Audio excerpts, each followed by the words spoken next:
नमस्कार, आप देख रहे हैं ग्लोबल मिशन न्यूज। चंद्रपुर जिले के वरोरा तालुका के बेलगांव से एक गंभीर मामला सामने आया है। गांव में गहराते पेयजल संकट को लेकर महाराष्ट्र नवनिर्माण सेना वाहतुक सेना ने जिला प्रशासन का दरवाजा खटखटाया है। संगठन ने जिलाधिकारी को ज्ञापन सौंपकर आरोप लगाया है कि क्षेत्र में लगातार गिरते भूजल स्तर के कारण ग्रामीणों के सामने पीने के पानी का गंभीर संकट पैदा हो गया है। ज्ञापन में दावा किया गया है कि Sunflag iron end steel company की खनन गतिविधियों के चलते भूजल स्तर प्रभावित हुआ है, जिससे गाँव में पानी की भारी किल्लत पैदा हो गई है। हालात ऐसे है कि ग्रामीणों, खासकर महिलाओं, बुजुर्गों और स्कूली बच्चों को पीने के पानी के लिए लंबी दूरी तय करनी पड़ रही है। महाराष्ट्र नवनिर्माण सेना वाहतुक सेना के तालुका अध्यक्ष बालकृष्ण गेडाम ने प्रशासन से मांग की है कि बेलगांव के लिए स्थायी पेयजल योजना को तत्काल मंजूरी देकर लागू किया जाए। साथ ही कंपनी को CSR फंड के तहत स्थायी जलापूर्ति योजना शुरू करने के निर्देश दिए जाए और भूजल स्तर में आई गिरावट को विशेषज्ञ समिति से निष्पक्ष जाँच की जाए। इसके अलावा संगठन ने मांग की है कि जब तक स्थायी समाधान नहीं होता तब तक ग्रामीणों को टैंकर या अन्य वैकल्पिक माध्यमों से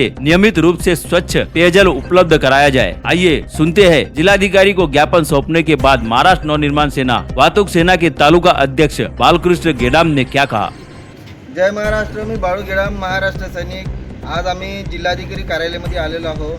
काल आम्ही SDM साहेबांकडे गेलो असता त्या संपूर्ण बेलगावच्या महिला आहे यांना घेऊन गेलो असता त्यांनी म्हटले की कायमस्वरूपी जे जल योजना आहे ते तुमचं प्रकरण मॅडमकडे जाऊन आहे, जिल्हाधिकारी मॅडमकडे, तर तुम्ही जा आणि त्यांना विचारा किंवा त्यांना विचारा। तर आम्ही इथे आले असता मॅडमनी सकारात्मकदृष्ट्या आमची सगळ्या मागण्या ऐकून घेतल्या आणि प्रकरण निकाली काढलेलं आहे आणि येत्या काही दिवसामध्ये या कामाला सुरुवात होणार। कारण 85 लाखाचा निधी म्हणजे खनिज विकास महामंडळातर्फे 50 लाख, 20 लाख श्री सिमेंट कंपनीतर्फे आणि 15 लाख जे आहे हे सनफ्लॅग कंपनीतर्फे आम्हाला 85 लाखाचा एकूण असा ऐवज निधी जो आहे मिळालेला आहे आणि बेलगावसाठी आनंदाची गोष्ट आहे।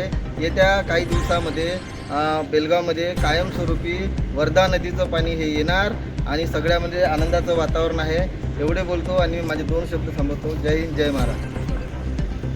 जय महाराष्ट्र। मी राजीव कुळे, महाराष्ट्र नवनिर्माण सेना जिल्हा उपाध्यक्ष। आज आम्ही जिल्हाधिकारी मॅडमकडे इकडे एक निवेदन घेऊन आलेलो होतो। बेलगाव जे आहे तिथे सनफ्लॅग कंपनी आहे, त्याच्यामुळं पाण्याची पातळी जी आहे अंडरग्राऊंडमध्ये मोठ्या प्रमाणामध्ये खोलवर गेलेली आहे। अशा स्थितीमध्ये बेलगाव आणि आटमुर्डी ह्या 2 गावाला पिण्याच्या पाण्याची मोठी समस्या होती, कारण विहिरी आटल्या होत्या, बोरवेल जे आहे काम करत नव्हतं। अशा परिस्थितीमध्ये तिथल्या महिलांनी एक उठाव केला आणि महाराष्ट्र नवनिर्माण सेनेच्या झेंड्याखाली त्या संपूर्ण महिला एकत्र आल्या आणि प्रशासनासोबत लढा दिला। आज ज्या त्या लढ्याला जवळपास 3 महिने होत आहे, पण सतत ज्या आहे महिला पाठपुरावा करत आहे की आमच्या गावामध्ये पिण्याचं शुद्ध पाणी मिळालं पाहिजे, आमच्या गावामध्ये भरपूर पाणी मिळालं पाहिजे। कारण तिथले जे स्थानिक जे राजकारणी जे आहे ते फक्त राजकारण करतात, पण पिण्याच्या पाण्याचा जो गंभीर प्रश्न असताना ते कुठल्याही प्रकारची उपाययोजना करत नाही। गावच्या सरपंच काम करत नाही, गावचे पुढारी काम करत नाही। अशातच ज्या महिलांनी ज्या महिला ज्या आहे खुंखार बनून जे आहे टावरवर चढल्या, तिथे ठिय्या आंदोलन केलं आणि जिल्हाधिकारी मॅडम यांना वारंवार जे पाठपुरावा केला। हा या संपूर्ण महिलाचा जो विजय आहे, त्यांच्या कार्याला आमचा सलाम आहे। कारण एक संघर्ष जे आहे केल्यानंतर आपले अधिकार आपल्याला प्राप्त होतात, त्याच माध्यमातून या महिलांनी मोठा संघर्ष उभा केला आणि महाराष्ट्र नवनिर्माण सेनेचे पदाधिकारी यांनी त्यांना साथ दिली।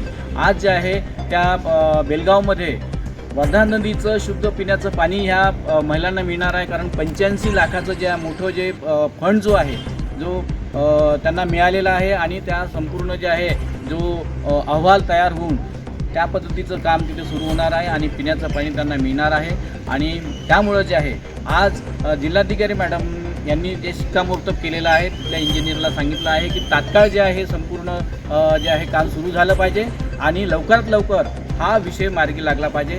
आणि आम्हाला अशा अपेक्षा आहे की जिल्हाधिकारी मॅडमनी दिलेलं जे आहे वचन जे आहे त्या पाळत आहे आणि म्हणून त्यांचे आम्ही आभार मानतो। आणि महिलांनी एक मोठा लढा उभारून एका गावाला जे आहे एक पाण्याची मोठी भीषण समस्या त्यांनी सोडवली। जिथे लोकप्रतिनिधी कमी पडतात तिथे महिलांनी उठाव करून गावामध्ये एक विकासाचं जे आहे नवं मॉडेल तयार करावं अशा पद्धतीचं काम त्यांनी केलेलं आहे. त्यांच्या कार्याला आम्ही सलाम करतो. इथेच थांबतो. जय हिंद, जय महाराष्ट्र. अब सबसे बड़ा सवाल यह है कि जिला प्रशासन इस गंभीर समस्या पर तत्काल कार्रवाई करेगा और बेलगांव के ग्रामीणों को पीने के पानी की इस समस्या से कब तक राहत मिलेगी. इस पूरे मामले पर ग्लोबल मिशन न्यूज की नजर लगातार बनी रहेगी. फिलहाल के लिए इतना ही.